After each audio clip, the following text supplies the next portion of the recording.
We hosted the Kings of the West and we weren't scared. We were up for the challenge. And I must say, damn, I'm ready for the playoffs. The Philadelphia Union just finished off their match against LAFC. And here on DOOP By The River today, we are going to review this match. And stay tuned, my Duperos, because that is all coming up next. Dale!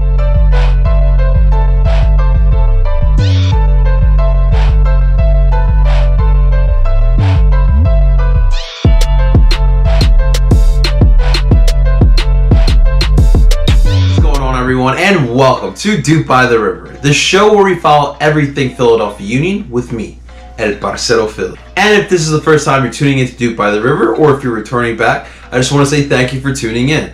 But please, we're trying to grow this channel and get it to 100 subscribers, and I could really use your guys' help. Subscribe to the channel, hit the bell button for notifications, and share this video to help us grow. And that is right, the Philadelphia Union just finished off against LAFC. The biggest match this season thus far. We sold out Talon Energy, the third largest crowd in Talon Energy Stadium history. And like we discussed in the preview video, although 2 weeks ago we finished off a huge win against Atlanta United, a Eastern Conference foe, this match was as big, or if not bigger, than the Atlanta game. The fact that this is the best team in MLS and LAFC, and also too, NYFC, they're playing pretty well right now this time of year, and they're right with us for the lead of the Eastern Conference come near the end of the season. We knew if we were going to win this match, we had to play Union soccer, use our home field to our advantage, play upbeat, and not be scared to the opposition that was LAFC, who we all knew were a quality team. But let's just dive right into this match, guys. And starting with the formations and starting 11,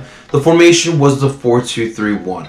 Now in the preview video I mentioned though, I wanted to see us go back to the 4-4-2, throw off LAFC a little bit, and use that high press. And I wanted to win the battle in the midfield, but Jim stuck with this formation that we saw against Atlanta, and it worked, guys. You know, somehow this formation gets the best players that they have in the right places. Right now, there's continuity in the best places. We'll discuss that more in depth. Let's go over the starting lineups, though. And starting in goal, we saw no one else but our Jamaican goalkeeper, our favorite, Andre Blake. In the preview video, guys, I said that Andre was going to have to make a couple big saves in order for us to get a result in this match, and he did that. To be quite honest with you, he made a couple big stops.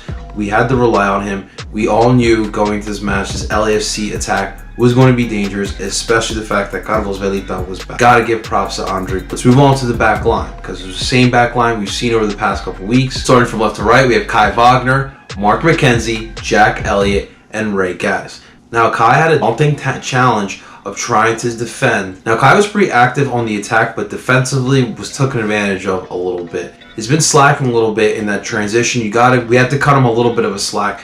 That man covers a lot of space on the pitch. He's a guy who's constantly up and down on the flanks, but we have to figure out a way to figure out how to not leave that space open when he's up high on the pitch. Kai Wagner had the daunting challenge of covering Carlos Vela. Mark McKenzie, Jack Elliott held their own, and Ray Gaddis also held his own as well. I said in the preview we were going to need a big match from him as well. In the midfield, we saw 5 midfielders here again, and the 2 central defensive midfielders. We had Harris Medunjanin, and we also had Alejandro Bedoya. The 3 midfielders that play up high would be Brandon Aronson, Jamiro Monteiro, and Fafa Picault. Now, obviously the difference is that Marco Fabian would not start in this match.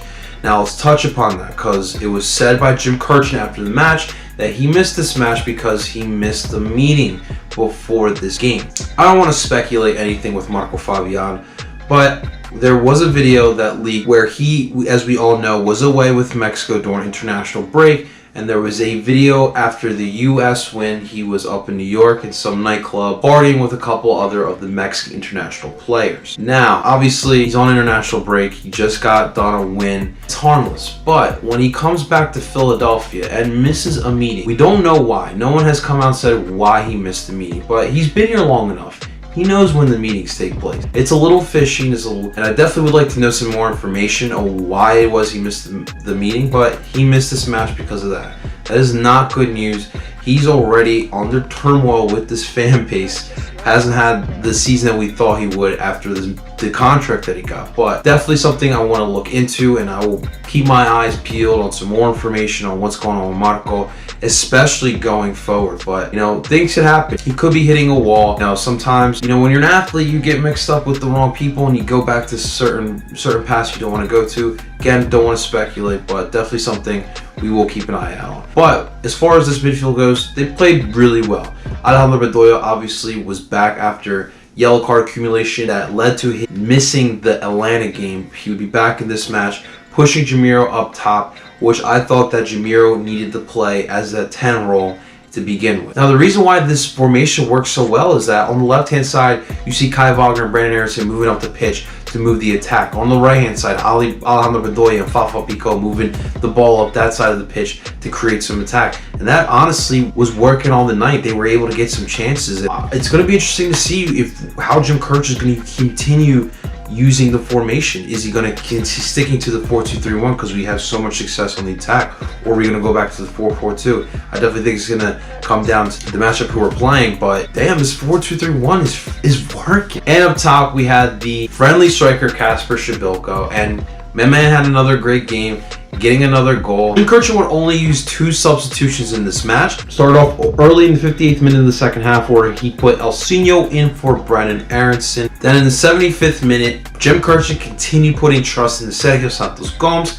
and he came in for Kasper Shabilko in hopes to finish off LAFC. Now, obviously, before the match, I had predicted Sergio Santos Gomes would get the start because he has been improving and shown Jim Kirch, and it definitely would have been a nice little surprise to give to LAFC, but he came out in the second half, had an opportunity but couldn't put it away. Now let's talk about this match, guys, because right off the bat, like I said in the preview, we needed to start quick and show LAFC we were for real. And in the third minute, Alejandro Bedoya and Fafa Pico were working the magic on the right side of the pitch, and Fafa was able to cross it into Kasper Shabilko, who would float it over LAFC's goalkeeper Tyler Miller to put the Union up 1-0. But unfortunately, minutes before the second half, Carlos Velita was able to find a rebound to smash it into the net to tie this match up 1-1 for LAFC. Now on that play, 2 things. Andre Blake needed a better first reaction. When LAFC's Mark Anthony Kai ball hit the post, had a little late reaction. Jack Elliott as well had a little bit of a late reaction. Carlos Velita is going to nail that all day, every day. In the second half, both teams had opportunities.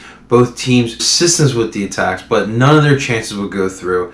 This hard-fought match would come down to a 1-1 draw, and that's how this match would end. Union drawing to LAFC 1-1. Now, this is a pretty good result, and I predicted that this might have happened. Now, obviously, we have a tough stretch to end this match. Starting off with 1 point to the best team in the MLS, I'm not going to be mad at that. And the one thing I told you guys in the preview video is that I wanted to see the Philadelphia Union come out and give LAFC a match. Give them everything that they can handle. And to be quite honest with you, we did that. We started off this match fast. We matched LAFC. We were legit toe-to-toe with the best team in the MLS. You look at the stat line, we weren't too far off with LAFC there as well. We had 9 shots with 3 of them on target, and we had 49% of possession, while LAFC had 16 shots, 4 of them on target, and 51% of possession. Now, the most important thing to take away in this match, the Union have gone through different steps throughout the season. Going through the win streak at the beginning, at that time, the Union were starting to believe that they were a good team. Now, with these last 2 matches against Atlanta United and LAFC, the Union now have to believe that they are a great team and that they are capable of doing big things this season. Obviously, our history doesn't speak for itself, but when you look at this team, the way they're playing, the way they're built, this is a team that's built for a playoff run. And they have to continue learning. These last 4 matches for the Philadelphia Union are going to be a reflection for themselves. Are they ready to make a playoff run? We will all see. But let's look at the standings, guys, because San Jose's run of bad matches hurt us on Saturday as they lost to NYCFC, giving them another 3 points, and they are now in first place with 57 points. We are in second right now with 52 points, but it's okay. We still have time to get that back. In third place, Atlanta's still right there, although they did lose Saturday to Columbus, a very bad result for them. They now have 48 points Toronto FC have bounced up to 4th place with 45 points. Right there with them is DC United with 45 points. The energy drink team from North Jersey lost a bad match to Seattle Sounders, and they are now in 6th with 41 points. And to round out the playoff picture at the moment, New England are back down to 7th place, and they have 40 points. It seems like those 7 spots are in place. It just now comes down to who is going to finish where. Let's hope that the Union are able to finish up first, giving us home field advantage, because I'll tell you what, nobody, and I mean nobody in this Eastern Conference wants to go to that baseball field come October and November. All right, guys, our next match is Red Bull Week again. We are back at it against the energy drink team from North Jersey. It's going to be a fun-ass week, guys. So stay tuned for that preview video. We'll talk about it in depth. We'll see if we get more Marco Fabian news.